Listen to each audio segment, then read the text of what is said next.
Hello दोस्तों, तो अब हम लोग आ गए हैं कार्बोनिल के बहुत ही इम्पोर्टेंट पोर्शन पे, क्लस्टर जहाँ पे हमें पढ़ना है। देखिए पीछे हम लोगों ने सारा कुछ पढ़ लिया, मेटल कार्बोनिल का स्ट्रेचिंग वेरी इंपॉर्टेंट, हमने उसको पूरा कवर कर दिया है। आपने पूरा कंप्लीट कर लिया कार्बोनिल का इंट्रोडक्शन, उसके रिएक्शन बचे हुए हैं, हम पहले इसको कंप्लीट करेंगे जितने भी आपके मेटल क्लस्टर हैं, क्योंकि दे आर वेरी इंपॉर्टेंट। तो जितने इंपॉर्टेंट चीज़ें वो मैं आपको बताने वाला हूँ, सारी इंपॉर्टेंट इंफॉर्मेशन आपके पास होगी। आप उठा के देखिएगा पिछले क्वेश्चन जितने भी आए हैं स्ट्रेचिंग वाले, आपका पूरा कॉन्सेप्ट जो मैंने दिया उसके अंदर से 100% क्वेश्चन आपके लग जाएंगे। मैंने प्रीवियस ईयर के जब क्वेश्चन देखे तो कुछ जगह पे क्लस्टर आ जा रहे थे जहाँ इनका स्ट्रक्चर पूछा था, तो मैंने सोचा क्यों ना इनके स्ट्रक्चर को भी कंप्लीट कर लूँ, तो एक साथ सारे क्वेश्चन सॉल्व कराएं, क्योंकि फिर इनको हमें स्किप करना पड़ता। तो मैं अभी क्लस्टर खत्म कर दूंगा, कार्बोनिल क्लस्टर खत्म करूंगा, बोरान और उसको भी छोड़ेंगे। कार्बोनिल क्लस्टर खत्म करके कार्बोनिल से जितने क्वेश्चन आए हैं प्रीवियस ईयर के सब मैं लगा दूंगा, और आप देखिएगा क्वेश्चन मैं लगाऊंगा आपको तुरंत फटाफट सब समझ में आएगा, आप खुद एबल हो अब करने के लिए। बस मेरे को ये टॉपिक और पढ़ाना बच गया है, इसको मैं पढ़ा लूँ पहले फिर। तो पीछे जितना मैंने पढ़ाया वो आपके लिए एक्सट्रीमली इंपॉर्टेंट था। सारे लेक्चर होप कि आप लोग अच्छे से देखे होंगे, कॉन्सेप्ट क्लियर होगा आपका। कोई दिक्कत होगी तो आप मेरे को मैसेज कर सकते हो, कॉल कर सकते हो, या तो मेल डाल सकते हो, व्हाट्सएप कर सकते हो, हमारा व्हाट्सएप ग्रुप है उसे ज्वाइन कर सकते हो। हमें जो बताना है अब मेटल क्लस्टर, मैं क्या बता रहा हूँ पहले ध्यान समझिएगा। क्लस्टर से आपका हर साल 4 नंबर का क्वेश्चन आता है। ये पूछता है नीडो है, क्लोजो है, रेक्नो है, क्लेडो है या हाइपो है। स्ट्रक्चर या तो वो बोरेन से पूछेगा या तो वो कार्बोनिल से पूछता है। सम टाइम हैलाइड क्लस्टर से बॉन्ड ऑर्डर पूछा जाता है, वो हम जब आएंगे तो आपको बताएंगे बॉन्ड ऑर्डर कैसे निकलता है।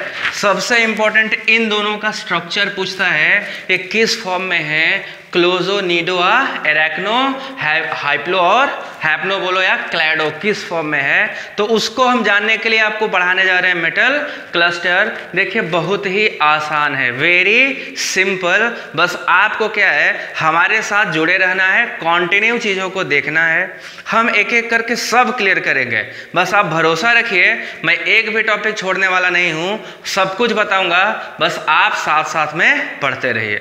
तो अभी मैं आपको क्या करने वाला हूं, क्लस्टर बताने वाला हूं, मगर मैं फिर से बोल रहा हूं, पीछे जितने 6 लेक्चर मैंने कार्बन पे बनाए हैं, 6 वो एक्सट्रीमली इंपॉर्टेंट हैं, उन 6 को आपको आना ही चाहिए, वेरी वेरी वेरी इंपॉर्टेंट। उसमें से मेटल बॉन्डिंग आप अच्छे से देख रखिएगा। कार्बन का जो CO स्ट्रेचिंग और MC स्ट्रेचिंग है उस पर ज़्यादा फोकस करिएगा। पाई एसिडिटी का ऑर्डर जो बताया कल पिछले लेक्चर में, उसको अच्छे से देखिएगा, और तब जाके आपका पूरा कॉन्सेप्ट बिल्टअप होगा। मैं गारंटी के साथ बोल रहा हूँ, आपका ये कॉन्सेप्ट कभी भूलने वाला नहीं है। जो चीज़ मैं आपको पढ़ा के दे दूंगा वो आप नहीं भूलोगे। कभी थोड़ा भी मिस्टेक हुआ तो आप एक बार लेक्चर देखोगे, आपको पूरा याद आ जाएगा। मैं इस तरह से आपको सिस्टमैटिकली मैं प्रोवाइड करूँगा, आपको कोई दिक्कत नहीं होगी। आप बस पढ़ते चलिए, कोई सजेशन सुझाव होगा तो ज़रूर दीजिएगा, मैं उसे सही करने की पूरी कोशिश करूँगा और कर भी दूंगा। अब मैं चलता हूं अपने टॉपिक पे, क्योंकि ज़्यादा बकवास करने की अपनी आदत है नहीं, फालतू क्या आपको बताएं, काम की चीज़ पे चलो सीधे वर्क करते हैं। तो देखो आपको मेटल क्लस्टर मतलब दिमाग में आता है ना ऐसे झुंड टाइप का, एकदम भीड़ भाड़, बहुत ज़्यादा उलझन टाइप का। क्लस्टर मतलब दिमाग क्लस्टर हो गया मतलब पूरा भीड़ हो गया, बहुत सारे लोग ऐसे बाइंड कर गए, क्लस्टर हो गए, जम गए एक जगह। तो कोई क्लस्टर बोलता है तो ऐसे समझिएगा झुंड मतलब क्या कह सकते हो उसको, कलेक्शन, कलेक्टिव, एक जगह लोग इकट्ठे हो गए बहुत सारे, देखो ये आपस में से जुड़ गए तो क्या हो गई, ये क्लस्टर फॉर्मेशन कर गए। तो क्लस्टर क्या होते हैं, ऐसे कंपाउंड जिनमें ढेर सारे मेटल आपस में ही बॉन्ड कर बना लेते हैं, ढेर सारे बॉन्ड बना के एक बड़ा सा स्ट्रक्चर प्रोड्यूस करते हैं, एक भारी हैवी स्ट्रक्चर प्रोड्यूस करते हैं, हाई डेंसिटी का स्ट्रक्चर प्रोड्यूस करते हैं, उनको हम लोग क्लस्टर्स बोलते हैं। ठीक है, cluster means group, it is the combination of many metal together, कई सारे मेटल एक साथ जुड़ चुके होंगे। तो ग्रुप ऑफ 2 और more than 2 metal atom in which direct bond between each other, मतलब 2 या 2 से अधिक मेटल का वो झुंड जो आपस में बॉन्ड बना लेगा, उसको हम क्या बोलते हैं, क्लस्टर बोलते हैं। ठीक है, अब देखिए हमें 3 टाइप के क्लस्टर पढ़ने हैं। कार्बोनिल क्लस्टर हमें पढ़ना, वेरी इंपॉर्टेंट। फिर हमको बोरान क्लस्टर पढ़ना, ये भी इम्पोर्टेंट है, ये भी इम्पोर्टेंट है बट उतना नहीं है, इसमें से आपका जनरली बॉन्ड ऑर्डर पूछता है, ठीक है, तो हम इस पे भी आएंगे।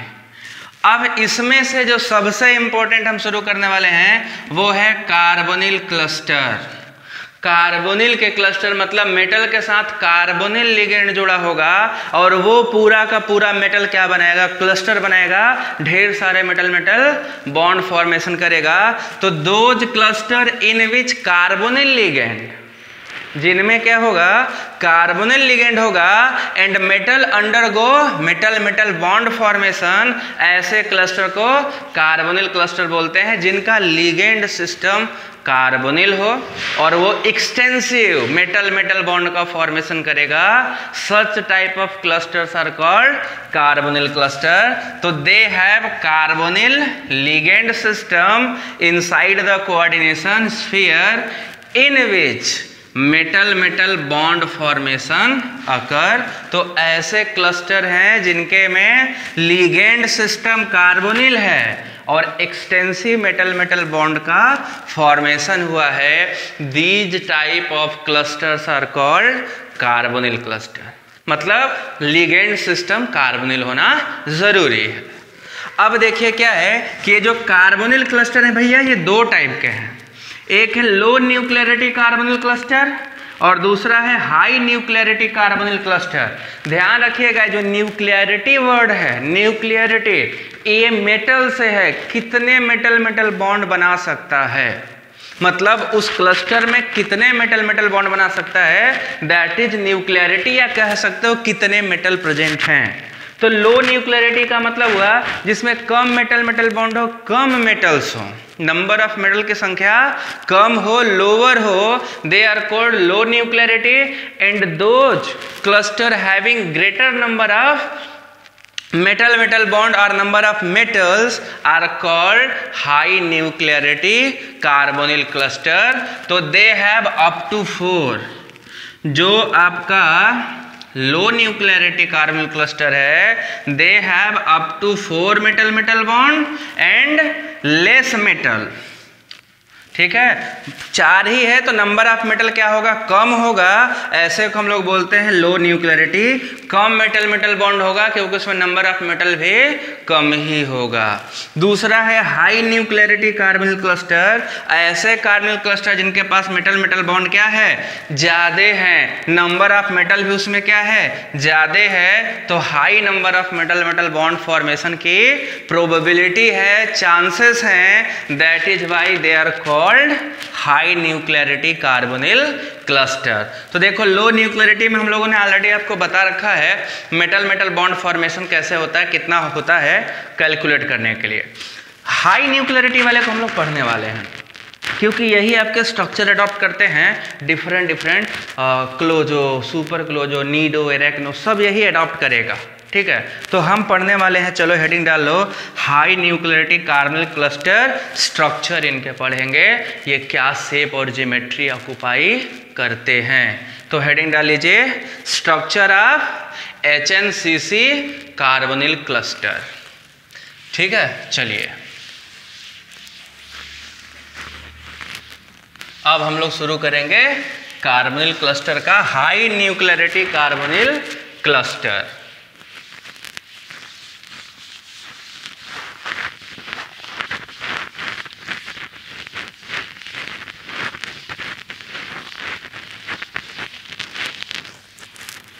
देखो भैया क्या है हाई न्यूक्लियरिटी कार्बोनिल क्लस्टर, मैं हेडिंग डाल दूं, स्ट्रक्चर ऑफ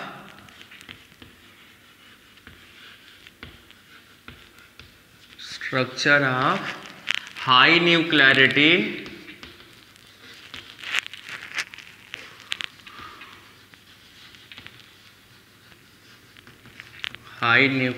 कार्बोनिल क्लस्टर।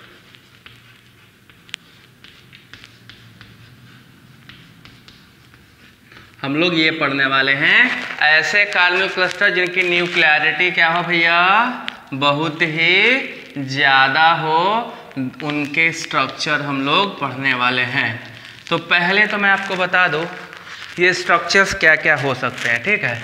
तो ये मान लो कि मेटल मेटल बॉन्ड है यहाँ पे, ठीक, मेटल मेटल बॉन्ड। ये कितने स्ट्रक्चर एडॉप्ट कर सकता है ये समझिएगा, ठीक है। मेटल मेटल बॉन्ड जो होते हैं यहाँ पे वो कितने स्ट्रक्चर एडॉप्ट कर सकते हैं, तो देखिए ये कर सकता है सुपर क्लोजो। अभी बताऊंगा कैसे निकालते हैं, पहले सारे स्ट्रक्चर बना लें। सुपर क्लोजो, फिर closo, then nido, then arachno, then hypho, then klado. ये इतने स्ट्रक्चर एडॉप्ट कर सकता है। जो आपका एक कार्बोनिल क्लस्टर है, इट में एडॉप्ट फॉलोइंग स्ट्रक्चर्स, ठीक है। देखिए कैसे कैसे एडॉप्ट कर रहा है, हम सारा एक एक करके डिस्कस करने वाले हैं। This is klado, hypho, arachno, nido, closo and super closo. देखो क्या है formula, when n minus 1 pair of electron रहेंगे, 1 पेयर। अब n क्या है, this is the number of metal. कितने मेटल दिए गए पर्टिकुलर क्लस्टर में, कितने मेटल हैं। अगर मेटल की संख्या से एक पेयर कम है उसको हम लोग बोलेंगे सुपर क्लोजो, ठीक है। और अगर ये n+1 है, मतलब कि मान लो कि मेटल 5 है और टोटल इलेक्ट्रॉन पेयर कितना है, 6 है, then we are going to obtain closo structure, ठीक है। तीसरा है n+2, मतलब कि अगर मेटल की संख्या 5 है और आपके पेयर ऑफ इलेक्ट्रॉन कितने हैं, 7 है, तो जो स्ट्रक्चर बनेगा वो नीडो स्ट्रक्चर बनेगा। एरैक्नो क्या है, n+3, n+3 number of metal होंगे तो एरैक्नो बनेगा, जहां n है number of metal plus 3 pair of electron. Similarly अगर n+4 हुआ देन दिस इज हाइपो, और अगर ये n+5 हो गया देन इट इज क्लैडो स्ट्रक्चर। फिर ये आपका क्लैडो स्ट्रक्चर ऑक्युपाई करता है, फिर इसको हम क्लैडो स्ट्रक्चर ही बोलेंगे। तो इन्हीं सब को हमें डिस्कस करना है। ध्यान रखिएगा, this is the pair of electron, pair of electron. ये 2 मतलब 2 पेयर, टोटल कितना हो गया, 2 पेयर ऑफ इलेक्ट्रॉन की बात कर रहा है, पेयर ऑफ इलेक्ट्रॉन। ये 3 है मतलब 3 पेयर ऑफ इलेक्ट्रॉन, ये 4 है मतलब 4 पेयर ऑफ इलेक्ट्रॉन, ठीक है। वो पेयर की बात कर रहा है, ना कि 4 इलेक्ट्रॉन, 1 इलेक्ट्रॉन और 2 इलेक्ट्रॉन की बात कर रहा है। तो इस बात को ध्यान से रखना कि क्या है फॉर्मूला। सबसे पहले फॉर्मूला क्या है, अब हम लोग निकालेंगे इनका स्ट्रक्चर क्या है, ठीक है। तो स्ट्रक्चर निकालने से पहले हमें पढ़ना है रूल।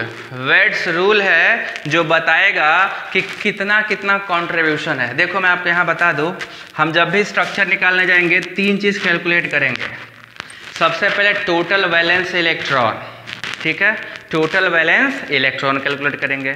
फिर देखेंगे कि number of electron required by metal to fulfil its bonding molecular orbital, उसको घटा देंगे। मान लो कि टोटल आपका जो वैलेंस इलेक्ट्रॉन काउंट है वो x आया, ठीक है, x आया, और टोटल जो मॉलिक्यूलर ऑर्बिटल है, एक मेटल के 6 मॉलिक्यूलर ऑर्बिटल होते हैं, ठीक है, 6 मॉलिक्यूलर ऑर्बिटल, मतलब हर मेटल 12 इलेक्ट्रॉन अपने पास रखेगा। तो 12 इलेक्ट्रॉन उसको चाहिए ही चाहिए अपना ग्राउंड स्टेट का जो मॉलिक्यूलर ऑर्बिटल है उसको फिल करने के लिए। तो 12 इलेक्ट्रॉन हर मेटल लेके जाएगा, तो उसको घटा देगा। मान लेते हैं कि नंबर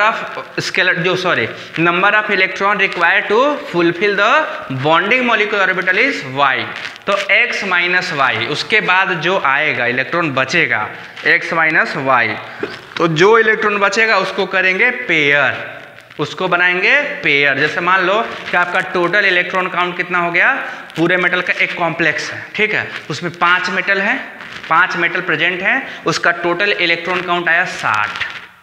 टोटल इलेक्ट्रॉन काउंट कितना आया 60। अब 5 है, 60 नहीं और ज़्यादा लेना पड़ेगा। मान लो कि है टोटल उसका 72 आ गया, 72 इलेक्ट्रॉन टोटल काउंट है, 72 इलेक्ट्रॉन्स। अब उसमें 5 मेटल है तो एक मेटल 12 इलेक्ट्रॉन लेगा, तो 6 बॉन्डिंग मॉलिक्यूलर ऑर्बिटल हैं, तो 12 पंचे 60 मतलब 60 electron. 12 into 5 60 electron is required by metal to fulfil its bonding molecular orbital. तो कितना हो गया 72 माइनस 60, कितना बचा आपके पास 12 electron. Now this 12 electron is in the form of 6 pair. 6 pair हो गए ना। अब 6 पेयर में मेटल कितने हैं 5, तो 5 पेयर मेटल को मिल गया और एक पेयर क्या हुआ एक्स्ट्रा, तो टोटल हो गया 5 + 1। तो 5 + 1 मतलब n + 1। वहां पे स्ट्रक्चर क्या आ जाएगा आपका, ये क्लोजो है।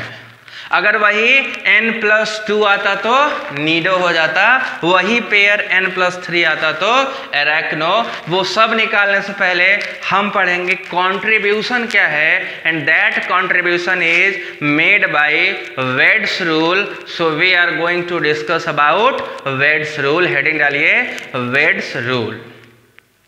तो दोस्तों हम लोग अब करने वाले हैं Wade's rule counting. Wade's rule के अकॉर्डिंग इलेक्ट्रॉन की काउंटिंग करने वाले हैं, जिससे हमें टोटल बैलेंस इलेक्ट्रॉन का पता चलेगा। हम इसको जैसे ही फाइंड आउट कर लेंगे हम स्ट्रक्चर निकालना स्टार्ट कर देंगे। तो देखिए वेड्स रूल है क्या।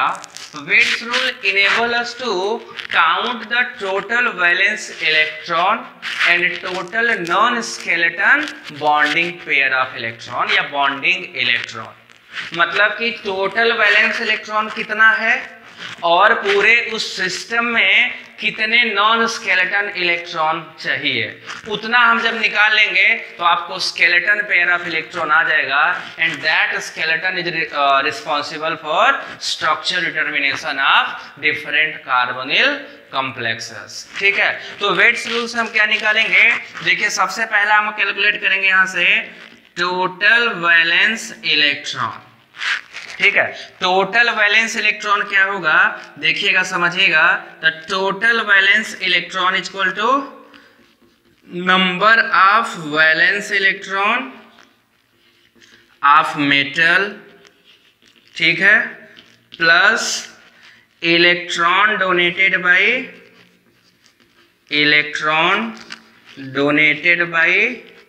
CO लिगेंड, पूरा निकालेंगे कितना है, plus electron donated by encapsulated atom and then plus minus charge. इससे हमको आएगा टोटल इलेक्ट्रॉन कितना हुआ। फिर हम निकालेंगे नॉन स्केलेटन इलेक्ट्रॉन।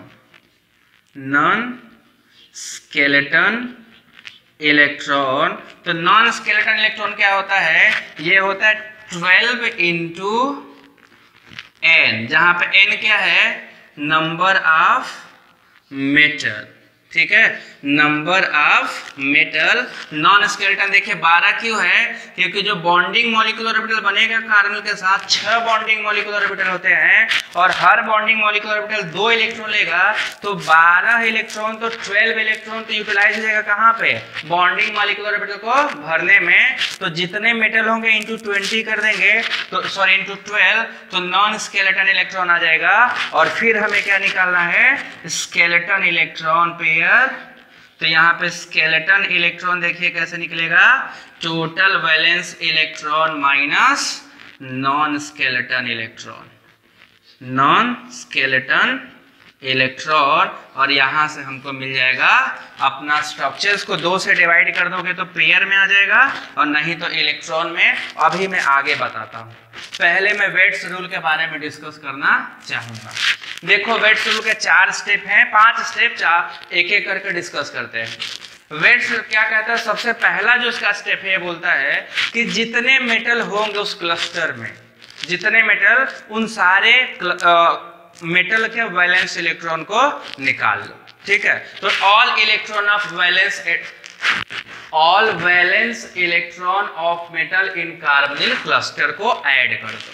ठीक है, जो भी आएगा सबको ऐड कर लेंगे। फिर है दूसरा स्टेप में क्या है, जितने लिगेंड होंगे, कार्बोनिल लिगेंड जितना होगा, हर लिगेंड से 2 इलेक्ट्रॉन आएगा, तो फॉर ईच कार्बोनिल, चाहे वो टर्मिनल हो चाहे वो ब्रिज्ड हो, सबसे 2 इलेक्ट्रॉन का काउंटिंग करके ऊपर वाले में जोड़ देंगे। मान लो इसका आया 50 और इसका आया 20, तो 50 20 70, 70 इलेक्ट्रॉन, 50 + 20 = 70 इलेक्ट्रॉन ऐड हो गया। तीसरे में क्या है, चार्ज। पॉजिटिव चार्ज होगा तो 1 घटा देना, नेगेटिव चार्ज होगा तो 1 जोड़ देना, जितने चार्ज होंगे उसके अकॉर्डिंग ऐड या सबट्रैक्ट कर लेंगे। कभी कभी क्या होता है, क्लस्टर में कुछ एटम जाके ट्रैप हो जाते हैं, उनको हम बोलते हैं इंटरस्टिशियल या इनकैप्सुलेटेड एटम। क्लस्टर है, उसके बीच में आके H फंस गया, C फंस गया, नाइट्रोजन या फास्फोरस, तो अगर कोई एटम इनकैप्सुलेटेड हो गया या इंटरस्टिशियल हो गया, तो उस एटम के वैलेंस इलेक्ट्रॉन को इस वाले में ले आके जोड़ देंगे, स्टेप 1 में जोड़ देंगे। तो अगर मान लो 1 इलेक्ट्रॉन जोड़ते हो, 4 इलेक्ट्रॉन, 5 इलेक्ट्रॉन, 5 इलेक्ट्रॉन, तो 1 इलेक्ट्रॉन किसके लिए, हाइड्रोजन होगा तो वैलेंस शेल में 1 इलेक्ट्रॉन, कार्बन होगा तो वैलेंस शेल में 4 इलेक्ट्रॉन, नाइट्रोजन होगा तो वैलेंस शेल में 5 जोड़ेंगे, फास्फोरस होगा तो वैलेंस शेल में 5 इलेक्ट्रॉन जोड़ देंगे। तो इनमें से जो भी इंटरस्टिशियल में जाके फंसा होगा, उसमें इतने इलेक्ट्रॉन हमको जोड़ देना है, ऐड कर देना है, ठीक। और चौथा स्टेप हो गया। पांचवा स्टेप जो है भैया, सबसे ज्यादा दिमाग में रखना है कि हर मेटल कार्बोनिल के साथ 6 बॉन्डिंग मॉलिक्यूलर ऑर्बिटल बनाता है, तो हर 6 bonding molecular orbital 12 electron 12 electron consume करेगा। तो जब ये 12 इलेक्ट्रॉन कंज्यूम करेगा, then we have to keep in mind कि फर्स्ट, सेकेंड, थर्ड और फोर्थ स्टेप में जोड़ने के बाद जितना इलेक्ट्रॉन आएगा, हर मेटल का 12 इंटू, उसमें से हर मेटल के लिए 12 घटा देंगे, 12 घटा देंगे, तो कुल मिला के मान लो 5 एटम है, तो 12 इंटू 5 60 घटा देंगे टोटल में से। ये रूल आपको लेके चलना है। अब मैं वही आपको समझाने वाला हूं, कैसे कैसे करेंगे। इस रूल को नोट डाउन कर लीजिए, वेरी इंपॉर्टेंट, बनाइए उसको।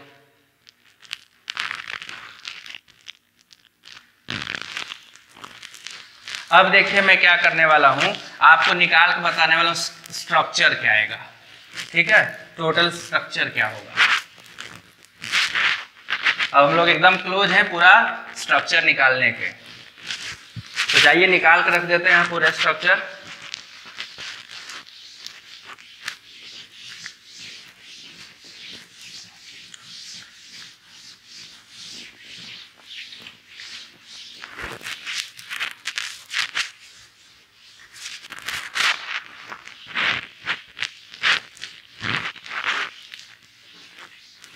तो देखो भैया, आपको क्या करना है, हमें स्केलेटन स्ट्रक्चर चाहिए ना, तो स्केलेटन इलेक्ट्रॉन इक्वल टू होता है total valence electron minus non skeleton electron, non skeleton electron. ये formula, total valence electron minus non skeleton electron. और टोटल वैलेंस इलेक्ट्रॉन कैसे निकालते हो भाई, ये निकालते हो number of valence electron of each metal, ठीक है, of each metal plus 2 into CO ligand plus valence electron of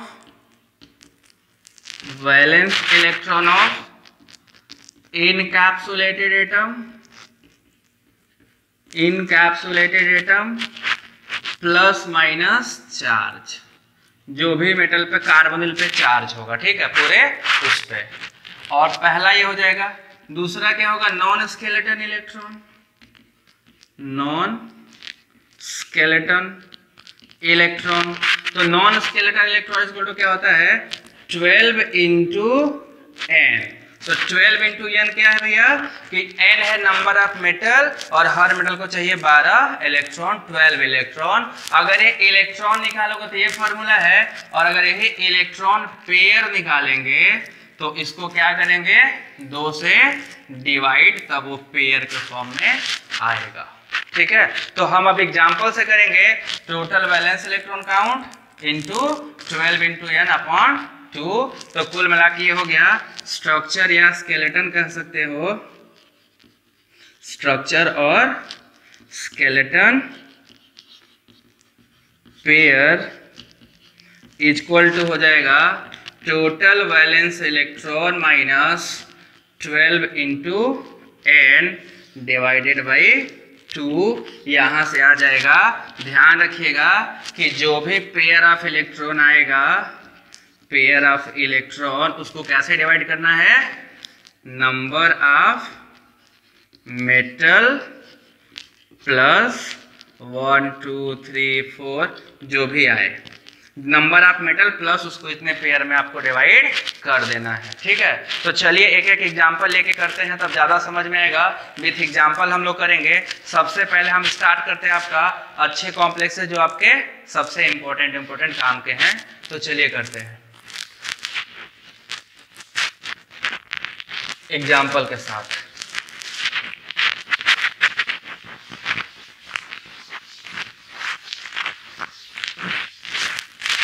देखो जो सबसे पहला कॉम्प्लेक्स मैं उठाने वाला हूं वो रोडियम का है RF6CO16। तो आप निकालेंगे हम लोग स्ट्रक्चर ऑफ RF6CO16। बताना है कि ये वाला कॉम्प्लेक्स कार्बोनिल कॉम्प्लेक्स जो है क्लस्टर कौन सा स्ट्रक्चर एडॉप्ट करेगा। तो सबसे पहले हमें क्या काउंट करना चाहिए, टोटल वैलेंस इलेक्ट्रॉन ना। तो टोटल वैलेंस इलेक्ट्रॉन भैया 6 रोडियम है, 6 रोडियम है। आप रोडियम किस फैमिली का है, देखिए कोबाल्ट, रोडियम और इरिडियम, ये एक सीरीज में आते हैं। तो कोबाल्ट के वैलेंस शेल में 9 इलेक्ट्रॉन, तो इसके भी वैलेंस शेल में कितना होता है 9 इलेक्ट्रॉन। तो 9 इलेक्ट्रॉन इंटू 6 मेटल रोडियम के लिए। कार्बन कितने हैं 16, तो 2 पर इलेक्ट्रॉन 16, तो टोटल कितना आया 36। ये जोड़ो जरा कितना आ रहा है, 9 इलेक्ट्रॉन 54, दिस इज 54 प्लस 32, ये आएगा ना 32 यहां से, और आपका 9, ये कितना है आपका 36। तो टोटल 54, ये कितना आ जरा जरा जोड़ के देखिए, ये आएगा 6 and 5 and 3 8, 86 इलेक्ट्रॉन है टोटल आपका वैलेंस इलेक्ट्रॉन। वैलेंस इलेक्ट्रॉन कितना हो गया 86। अब क्या निकालेंगे, नॉन स्केलेटन इलेक्ट्रॉन कितने हैं। तो नॉन स्केलेटन इलेक्ट्रॉन भैया कितने हैं 12 इंटू n, n कितना है 6, तो कितना हो जाएगा ये 12 into n equal to 72 electron. 72 electron तो ये मेटल अपने बॉन्डिंग मॉलिक्यूलर ऑर्बिटल को भरने में लगा देगा। तो स्केलेटन इलेक्ट्रॉन पेयर कितना बचा, तो बचेगा skeleton electron pair equal to total valence electron minus 12n by 2। तो कितना हो गया 86 माइनस 72 बाई 2। तो 86 में से जरा इसको घटाइएगा, कितना आ रहा है 6 में से 2 जाएगा तो 4, यही आएगा। स्ट्रक्चर देख लीजिए जरा, क्या है, यही है ना 86, हाँ जी। तो अब हमको निकालना है 86 में से 2 निकालना है। तो निकाल के देखते हैं कितने इलेक्ट्रॉन आते हैं। तो टोटल इलेक्ट्रॉन आपके जो आएंगे 14 upon 2 means 7 pair of electron, 7 pair electron के आएंगे। ठीक है। टोटल जो स्केलेटन पेयर है वो कितना है 7। तो देखिए नंबर ऑफ मेटल 6 है तो कितना हो जाएगा ये 6 पेयर प्लस 1 पेयर। ये कौन सा रूल फॉलो कर रहा है क्लोजो का। दिस इज क्लोजो स्ट्रक्चर, क्योंकि आपका जो n है n इक्वल टू 6 है और एक पेयर ऑफ इलेक्ट्रॉन क्या हो गया ज्यादा हो गया, then this is closo structure. It is called a closo structure and we have 6 + 1 pair of electron. तो हमने फॉर्मूला क्या निकाला था n+1 होगा तो क्लोजो, n-1 होगा तो सुपर क्लोजो, n+2 होगा तो नीडो, n+3 होगा तो एरेक्नो। तो हम यही निकालते चलेंगे कि कितना पेयर ऑफ इलेक्ट्रॉन आ रहा है, कितने पेयर ऑफ इलेक्ट्रॉन आपको निकल के आ रहे हैं बाद में और कितने के बराबर आ रहा है। ठीक है, तो पहला एग्जांपल अच्छे से समझ लीजिए कि total valence electron plus electron contributed bye carbonyl minus non skeleton electron by 2 कितना पेयर आया तो वही करना है। एकदम सरल है, इसको निकालने के लिए कुछ नहीं होता, आपको बस कंट्रीब्यूशन याद होना चाहिए, कौन कितना कंट्रीब्यूट करता है, फिर आप निकालते चले जाओगे। ठीक है, अब देखिए स्ट्रक्चर कैसे बताते हैं। इसी का तुमसे पूछ सकता है कि स्ट्रक्चर क्या होगा। स्ट्रक्चर, तो स्ट्रक्चर इक्वल टू होता है n+1 -1। ठीक है, n+1 -1 से स्ट्रक्चर निकलेगा। अब ये कितना आता है 6 आएगा तो ऑक्टाहेड्रल, 5 आएगा तो ट्राइगोनल बाइपिरामिडल, 4 आएगा तो टेट्राहेड्रल। तो निकाल के देखते हैं इसका स्ट्रक्चर कितना आता है। ये आएगा 6 + 1 - 1 = 6, मतलब दिस इज परफेक्ट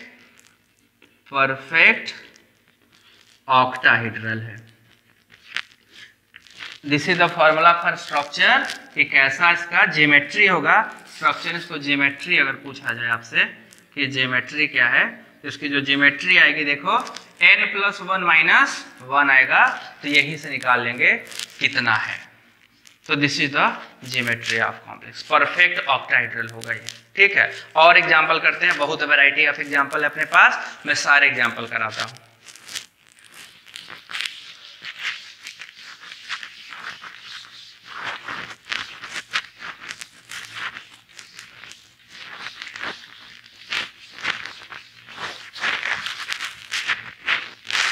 चलिए ऑल वैरायटी ऑफ एग्जाम्पल करते हैं हम लोग।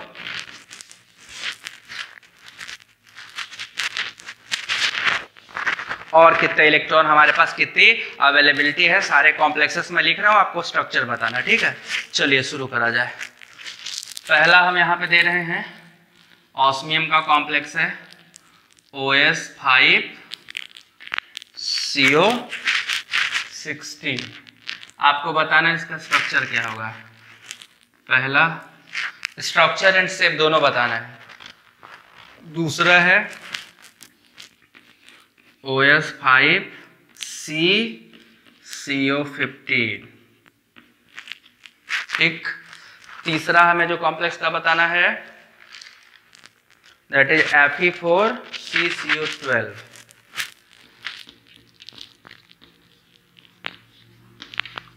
Fe4 CO12 पे 2-।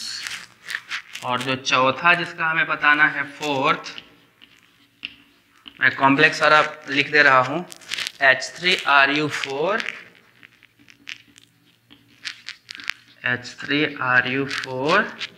CO12 2-। सॉरी 1- है, दिस इज 1-। चलिए पहले इन सब का हम लोग स्ट्रक्चर निकाल लें, फिर अगले कंपाउंड पे चलेंगे। पहले इनका हमें स्ट्रक्चर पता चल जाए कि क्या है। एरेक्नो, नीडो है, क्लोजो। देखो यहाँ पे इनकैप्सुलेशन आ गया, देखो यहाँ पे इनकैप्सुलेशन आ गया, यहाँ पे इनकैप्सुलेशन आ गया। तो इनकैप्सुलेशन भी हमें ध्यान में रखना है। तो सबसे पहले इसका निकालते हैं ऑस्मियम वाले का। तो टोटल वैलेंस इलेक्ट्रॉन काउंट करो भाई, कितना है टोटल वैलेंस इलेक्ट्रॉन। तो टोटल वैलेंस इलेक्ट्रॉन क्या 5 है, 5 × ऑस्मियम। ऑस्मियम किस फैमिली का है, ऑस्मियम किस फैमिली का है, आयरन का है। तो आयरन के वैलेंस शेल में कितने इलेक्ट्रॉन थे? 8 इलेक्ट्रॉन थे, D6S2। तो ये कितना हो जाएगा? 5 × 8 प्लस 2 × 16, तो कितना हो गया ये? 40 प्लस 32 इक्वल टू 72। टोटल कितना होगा? 72 इलेक्ट्रॉन है टोटल वैलेंस इलेक्ट्रॉन। और नॉन स्केलेटन इलेक्ट्रॉन कितने हैं? नॉन स्केलेटन इलेक्ट्रॉन तो 12 × 5 मतलब कितना हो गया भैया? 60 इलेक्ट्रॉन नॉन स्केलेटन है। तो स्केलेटन पेयर कितना हो गया? स्केलेटन जो इलेक्ट्रॉन पेयर हो गया, पेयर इक्वल टू 72 माइनस 60/2, तो कितना आ जाएगा? 12/2 इक्वल टू 6 का मतलब क्या हो गया? n+1 है। ये 5 मेटल थे ना, तो पेयर कितना है? 5+1 है। तो 5+1 पेयर को हम क्या बोलते हैं? कौन सा स्ट्रक्चर है ये? This is a closo type structure. ये एक क्लोजो टाइप है। और इसका अगर आपसे ज्योमेट्री पूछ ले, व्हाट इज द ज्योमेट्री, तो अभी बताया था ज्योमेट्री क्या होता है? n+1 -1, तो n+1 कितना आ जाएगा? 5 + 1 - 1 इक्वल टू 5। तो 5 से कौन सी ज्योमेट्री होती है? Trigonal bi pyramidal. Trigonal bi pyramidal. तो ये आपका ज्योमेट्री है और ये आपका शेप है। क्लोजो स्ट्रक्चर ये ऑक्युपाई करता है, इसका स्ट्रक्चर जो है वो क्लोजो है और ट्राइगोनल बाई पिरामिडल इसका ज्योमेट्री है। इस फॉर्मूले से हमेशा ज्योमेट्री हम लोग निकालेंगे। अब इसके बाद तो इसमें देखो, इसमें भी क्या है? टोटल वैलेंस इलेक्ट्रॉन कितना है बाबू? 5 × 8 कंट्रीब्यूट कर रहा है, प्लस 4 आएगा इस कार्बोनिल से, और ये कितना हो जाएगा? +2 × 15। तो टोटल इलेक्ट्रॉन जरा काउंट करो, 8 5 40 और 30 है 74। टोटल 74। और नॉन स्केलेटन इलेक्ट्रॉन कितना? नॉन स्केलेटन इलेक्ट्रॉन है आपका 12 × कितने मेटल है? 5 ही है, तो 12 × 5 इक्वल टू 60। तो आपका स्केलेटन इलेक्ट्रॉन कितना आ गया? बताइए स्केलेटन इलेक्ट्रॉन कितना है? स्केलेटन इलेक्ट्रॉन इक्वल टू आ गया आपका 74 - 60/2, तो ये कितना आ जाएगा? 7 पेयर। अब 7 पेयर में देखो क्या है ये 5 + 2 के फॉर्म में है, और 5 + 2 equal to nido. This is a nido structure. 5 + 2 जहां n+2 आएगा वो नीडो स्ट्रक्चर है। अब आपसे पूछेगा कि इसकी ज्योमेट्री क्या है, ये कौन सा ज्योमेट्री ऑक्युपाई करेगा? तो जरा आप बताइए ये कौन सा ज्योमेट्री ऑक्युपाई करेगा? क्या होगा इसका सही आंसर ज्योमेट्री ऑक्युपाई करने के लिए? देखो भैया कितना आएगा, ये है आपका 5 + 2 -1 इक्वल टू 6। तो लग रहा है ना कि ऑक्टाहेड्रल है, तो ऑक्टाहेड्रल ही है, बट परफेक्ट है क्या? ऑक्टाहेड्रल ही है बट परफेक्ट है क्या? नहीं। क्यों नहीं? 5 ही मेटल है। तो जो आपका ऑक्टाहेड्रल में 6 होता है, एक वर्टेक्स उखाड़ दो। देखो ऑक्टाहेड्रल हम कैसे बनाते हैं? हम ऑक्टाहेड्रल कुछ ऐसा बनाते हैं, ये इधर से इसका वर्टेक्स होता है, इधर से ये इसका वर्टेक्स होता है, तो हम इसको ऐसे बनाते हैं। ठीक है, तो ये आपका ऑक्टाहेड्रल टाइप का स्ट्रक्चर होता है जो हम लोग बनाते हैं ऐसा। तो अब इसमें से क्या है, एक वर्टेक्स को पूरा का पूरा उखाड़ दो तो 5 बच जाएगा। तो यही है octahedral in which one vertex is removed, जिसका एक वर्टेक्स क्या हुआ है, रिमूव कर दिया गया है वो octahedral he, but one vertex is removed. ठीक है, तो ये भी आपका हो गया। अब अगले वाले पे आते हैं हम लोग। अगले वाले के बताइए क्या है स्ट्रक्चर। 4 मेटल है इसमें, 4 मेटल है, काउंट करके बताइए क्या आ रहा है। Structure and geometry both.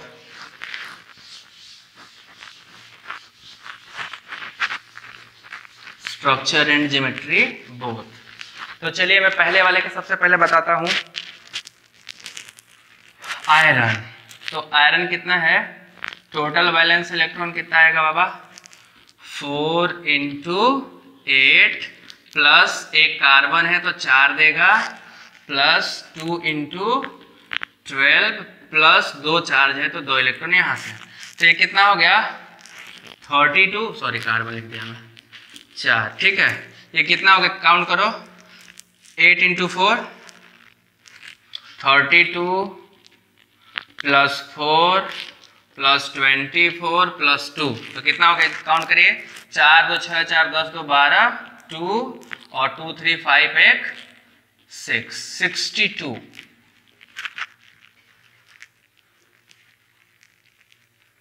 62 हुआ ना, 30 20 50 एंड 4 4 8 2 10 2 12 62 वैलेंस इलेक्ट्रॉन, ठीक है। अब आपको क्या निकालना है, नॉन स्केलेटन इलेक्ट्रॉन कितने हैं। तो non skeleton electron is equal to 4 × 12 ना, तो 48 नॉन स्केलेटन इलेक्ट्रॉन।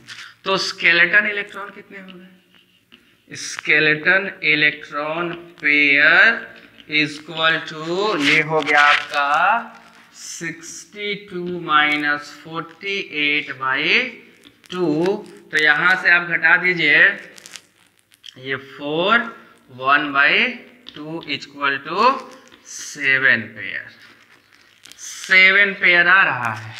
अब 7 पेयर कैसे सेट होगा, देखिए कि 7 पेयर इक्वल टू हो जाएगा 4 + 3 पेयर, और 4 + 3 पेयर जहां भी आएगा ये ज्योमेट्री कौन सा हो गया, एराक्नो है। This is arachno, structure is arachno. Now we have to calculate geometry.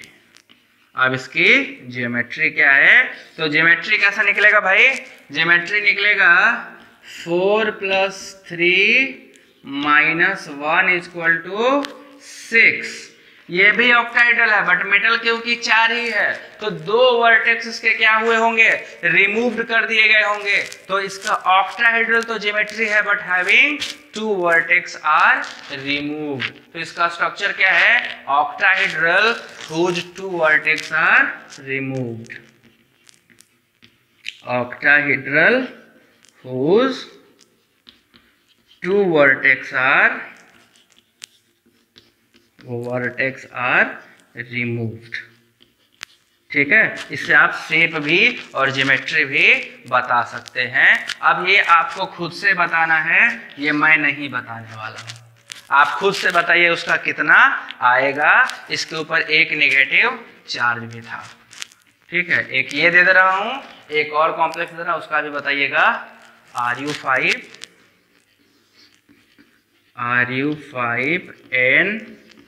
NCO14 - एक ही चार्ज है। इन दोनों का आपको शेप बताना है और ज्योमेट्री बताना है क्या है। ये था आपका कार्बोनिल और क्लस्टर के बारे में डिटेल। तो आई होप कि ये चीज़ आपको समझ में आई होंगी। करना कुछ नहीं है, टोटल इलेक्ट्रॉन काउंट करो, नॉन स्केलेटन इलेक्ट्रॉन को सब्स्टिट्यूट कर दो, घटा दो। यहाँ पे इनकैप्सुलेटेड अगर दिखाई दे, इनकैप्सुलेटेड है तो इनकैप्सुलेटेड एटम्स के इलेक्ट्रॉन को, वैलेंस इलेक्ट्रॉन को जोड़ देना। ध्यान देना कौन सा है, जो भी होगा उसके वैलेंस इलेक्ट्रॉन को हमें ऐड करना है। बोरान होगा तो कितना जोड़ते हैं, 3 जोड़ते हैं। आर्सेनिक होता तो कितना जोड़ते हैं, नाइट्रोजन फैमिली का है ना आर्सेनिक, तो आर्सेनिक होता तो 5 जोड़ते हैं, ठीक है। सल्फर होता तो कितना जोड़ते हैं, वैलेंस में कितना होता है, 6 होता। तो जो भी होगा उसके वैलेंस इलेक्ट्रॉन को ऐड कर देना, ठीक है। चार्ज जो होगा उसको ध्यान रखना, जल्दीबाजी इन्हीं दोनों में गलती होगा, ये इलेक्ट्रॉन जोड़ने में और एक चार्ज को जोड़ने या घटाने में। तो ये था ऑल अबाउट कार्बोनिल क्लस्टर। अगले क्लास से हम शुरू करने वाले हैं बोरान क्लस्टर। ठीक है, ये बहुत ही इंपॉर्टेंट है भैया, अच्छे से पढ़िए। और इससे क्वेश्चन आया है, अभी इसी साल आया था। ठीक है, अभी 2019 का CSIR में ही आया है, गेट में भी हर साल आता है। आपको DU में भी क्वेश्चन पूछेगा, JNU में भी इससे क्वेश्चन पूछता है, BHU भी पूछता है, बट BHU में अभी तक ऐसे क्वेश्चन नहीं आए हैं। तो बी प्रिपेयर्ड फॉर आ ही जाए। जब किस्मत खराब होती है ना तो कुछ भी आता है, फिर हम कुछ कह नहीं सकते। तो गेट रेडी, पीछे के सारे लेक्चर देखते रहिए, आगे के लेक्चर में बना रहा हूँ। ठीक है, थैंक यू।